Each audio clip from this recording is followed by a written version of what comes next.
from the Coppell Chevrolet GMC studios, this is The Show on Omaha's ESPN Radio, AM 590.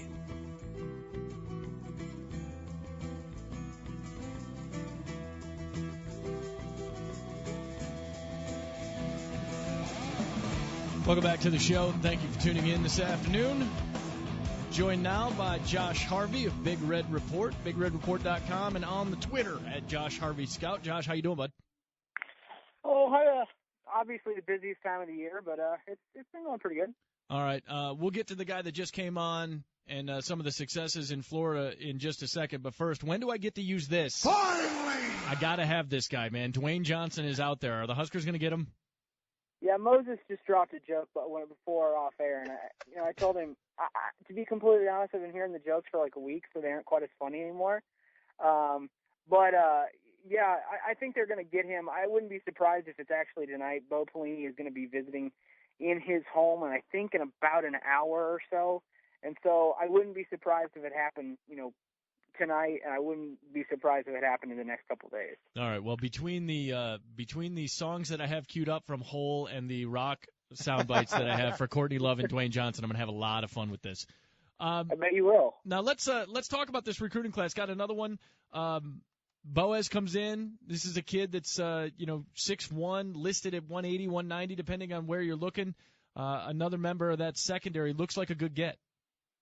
Yeah, and his coach actually told one of our national guys today that he's actually closer to about 200 pounds, 6'1 and a half. And, he's a guy I could see moving to safety down the road. He's also a guy that I could see them using to really kind of fill that spot of being more of a physical style SEC-type corner. Whether he has those skills, it remains to be seen. But had a pretty impressive offer list when you really break it down.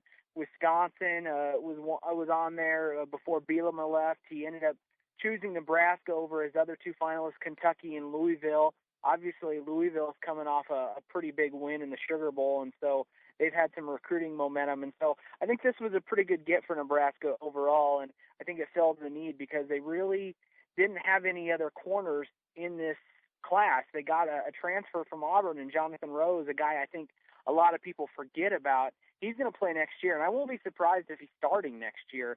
But really, they didn't land a lot of corners that they offered this year, and so for them to get a guy this quality late, I think it was a good thing. Well, and the other thing that it points to is some more success, obviously, out of the Southeast. I think this makes 6 or 7 kids from the true Southeastern states or Texas down there, and at least the 4th from the state of Florida. Yeah, this was the 4th from Florida, and it shows that those relationships are starting to pay off, and they've spent more time in some of those areas the last couple of years, and it takes a lot of time. People don't want to be patient, but a college coach can't just go to any high school coach and say, "Hey, give me your best players," when they haven't really been around. And for Nebraska to even be this big in Florida this quickly, it's kind of surprised me. Yeah, sure, they've gotten other guys from the area, from that state over the years, but never this many. And I talked with Jamie Newberg, one of our national analysts who lives in Florida, and he said that it's been uncommon. He keeps hearing Nebraska.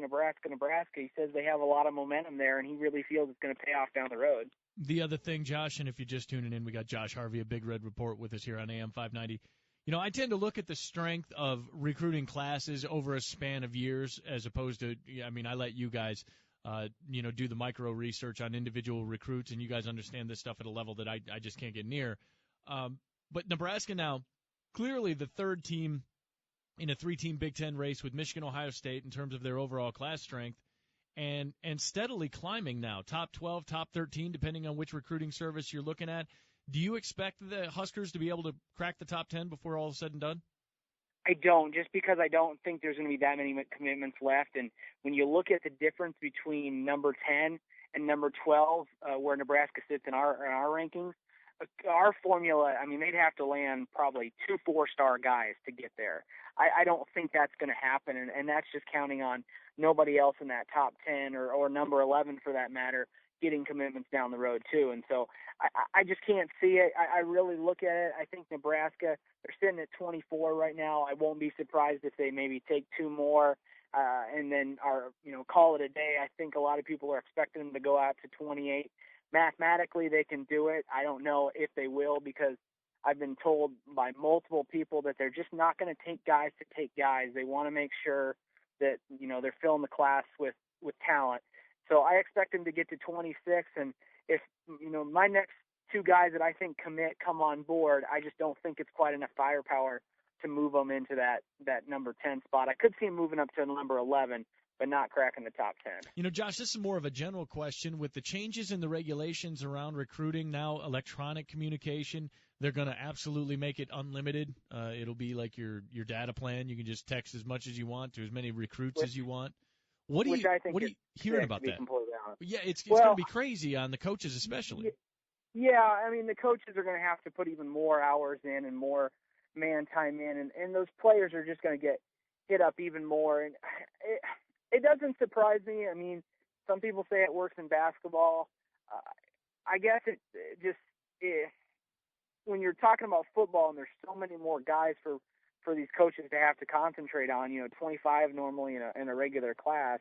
It surprises me that they're going this route, and I feel bad for the high school guys, because I feel bad sometimes having to call these kids, but it's my job, and that's why I try and make it quick, painless. I don't try and talk to them very long. I get off the phone and whatnot, but that these guys are being hit up by 3 or 4 reporters a night. They're being hit up by multiple coaches a night, and now that the communication is unlimited, it's just even going to get worse for them. And so it'll be interesting to kind of see how it affects recruiting over the next couple of years. And what does it do for a school like Nebraska, geographically challenged as it is, isolated in the middle of the country, when compared to schools that are closer to their centers of population on the coast or in the South?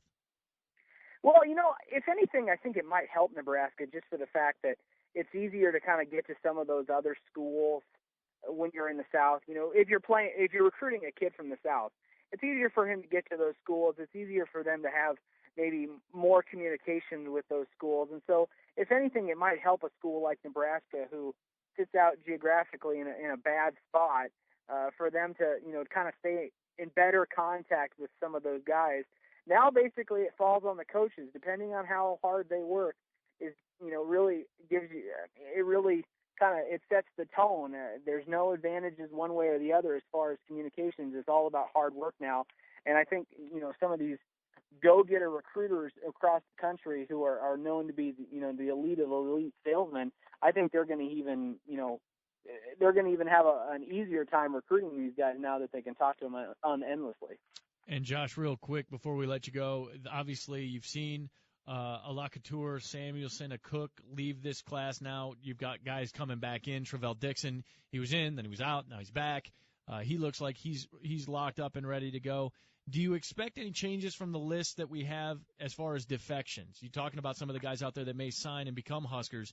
Is there anybody that's on the fence that somebody else could snatch away? Well, Dominic Walker's been the biggest one, a wide receiver out of Orlando. He visited Auburn over the weekend, and it was supposed to be just some casual visit. I'm going with my friend. It turned out to be more. Nebraska comes in on Monday, and he says, I'm good. I'm sticking with Nebraska. Then Auburn visited last night, and now it's back to, I'm 75% Nebraska, 25% Auburn. And I'm going to be completely honest, when judging and talking to him last night, it sounded more like it was 50-50.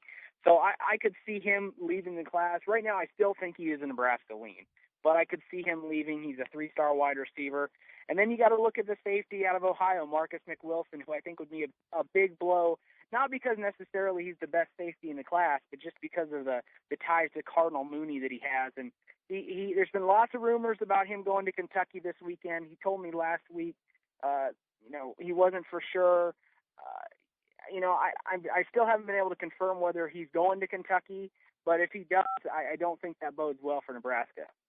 Josh Harvey, Big Red Report. You can follow him at Josh Harvey Scout on Twitter. Josh, I know it's a crazy time of year for you. I look forward to talking to you. And you have my cell phone. If I need this, you need to let me know, all right?